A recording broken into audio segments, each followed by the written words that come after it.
এই WhatsApp guys, কি অবস্থা সবার? কেমন আছেন সবাই? আশা করি সবাই খুব ভালো নেই, কারণ বর্তমানে গাইস আর্জেন্টিনা দলের যা শুরু হয়েছে এটা নিয়ে অনেক বিতর্ক হচ্ছে। গাইস আজকের ভিডিওটা ফুটবল ফ্যান এবং আর্জেন্টিনা ফ্যানদের জন্য খুবই ইম্পর্টেন্ট একটা ভিডিও। সো গাইস মনোযোগ দিয়ে আশা করি ভিডিওটা দেখবেন এবং বোঝার চেষ্টা করবেন আমি কি বলতে চাচ্ছি। আর্জেন্টিনা, ইকুয়েডর এবং গুয়েতেমালার ম্যাচ সামনে রেখে স্কোয়াড ঘোষণা করেছেন লিওনেল স্কালোনি। এই স্কোয়াডে আছে অনেক সারপ্রাইজ এবং রয়েছে অনেক বেশি বিতর্ক।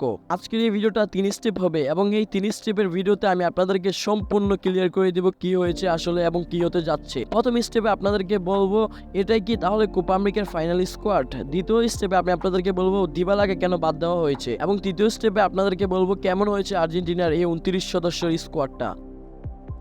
প্রথম স্টেপে চলে আসি, এটাই কি তাহলে কোপা আমেরিকার ফাইনাল স্কোয়াড? হ্যাঁ গাইস, এটাই কোপা আমেরিকার ফাইনাল স্কোয়াড। লিওনেল স্কালোনি যে বক্তব্য রেখেছেন সেখানে অনেক আর্জেন্টিন গণমাধ্যম লাইক টিওয়াইসি স্পোর্ট নেপোর্তো এবং অনেক এই গণমাধ্যমগুলো রয়েছে আর্জেন্টিন গণমাধ্যম, তারা কিন্তু সম্পূর্ণভাবে বলে দিয়েছে এই 29 জন থেকে 3 জন বাদ যাবে এবং যে 26 জন থাকবে ওই 26 জন নিয়ে কিন্তু স্কালোনি কোপা আমেরিকাতে প্রবেশ করবেন এবং এখান থেকে কিন্তু 3টা প্লেয়ার বাদ পড়ে যাবে এই 29 সদস্যর স্কোয়াডটা থেকে। আর কোন 3 জন বাদ পড়বে সেটা কিন্তু আমি আপনাদেরকে ভিডিও শেষে বলে দিব। এরপরে রয়েছে সবচেয়ে আলোচিত এবং বিতর্কিত একটি তথ্য, দিবালাকে কেন দল থেকে বাদ দেওয়া হলো। দিবালাকে বাদ দেওয়ার কিন্তু এখানে অনেকে অনেক রিজন বলছে, যেমন আমিও কিন্তু গাইস বলেছিলাম, কিন্তু আসলে দিবালা কিন্তু ইনজুরি সংক্রান্ত কারণে বাদ পড়েনি, সে বাদ পড়েছে লিওনেল স্কালোনি ট্যাকটিক্সের সাথে। গাইস আপনারা একটু বোঝার চেষ্টা করেন, 2021 কোপা আমেরিকায় কিন্তু দিবালা ছিল না আর্জেন্টিনা স্কোয়াডে। তবে গাইস আগের কথা আমাদের বাদ দিতে হবে, কারণ দিবালা নতুন ফর্মে রয়েছে এখন। তিনি কিন্তু সিরিয়াতে সেকেন্ড টপ স্কোরার, তিনি কিন্তু গাইস 13 গোলের সাথে 9টি অ্যাসিস্ট করেছে এবং টানা 3বার সিরিয়াতে প্লেয়ার অফ দ্য মান্থ হয়েছে।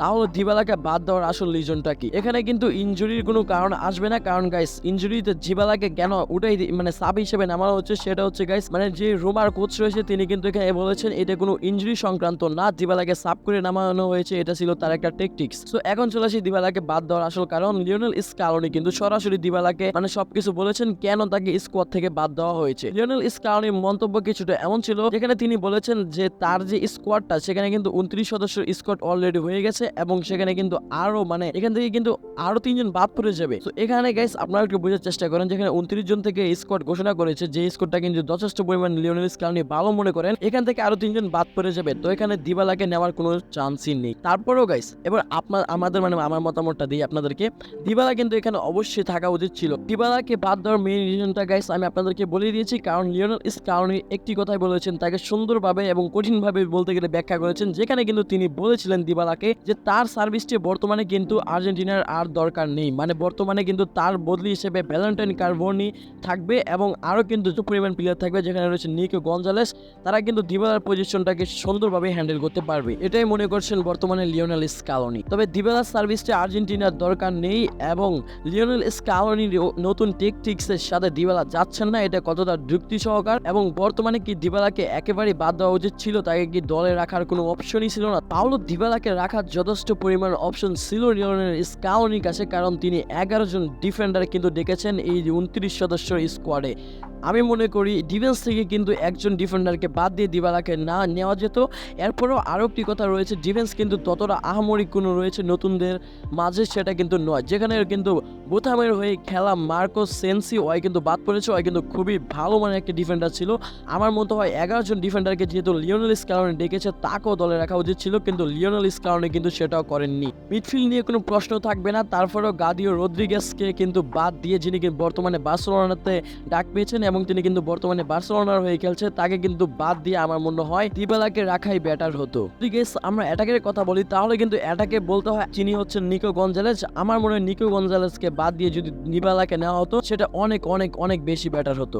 যাই হোক, লিওনেল স্কালোনি কিন্তু দিবালাকে দলে রাখেননি, তবে এটার সাথে আমি একমত নই, কারণ তিনি কিন্তু দিবালাকে দলে রাখলে অনেক বেশি ভালো হতো, কারণ বর্তমানে দিবালা সিরিয়াতে যে ফর্মটাতে রয়েছে তার কিন্তু ফর্মের কেন যদি দিবালাকে বাদ দেওয়া হতো আমি মেনে নিতাম, কিন্তু বর্তমানে আর্জেন্টিনা ফ্যানরা এটা কোনোভাবে মেনে নিতে পারছে না। দিবালা এত ভালো ফর্মে থাকা সত্ত্বেও কেন দিবালাকে বাদ দেওয়া হলো এটা মেনে নিতে পারছি না এবং এটার সাথে আমি সম্পূর্ণ একমত নই।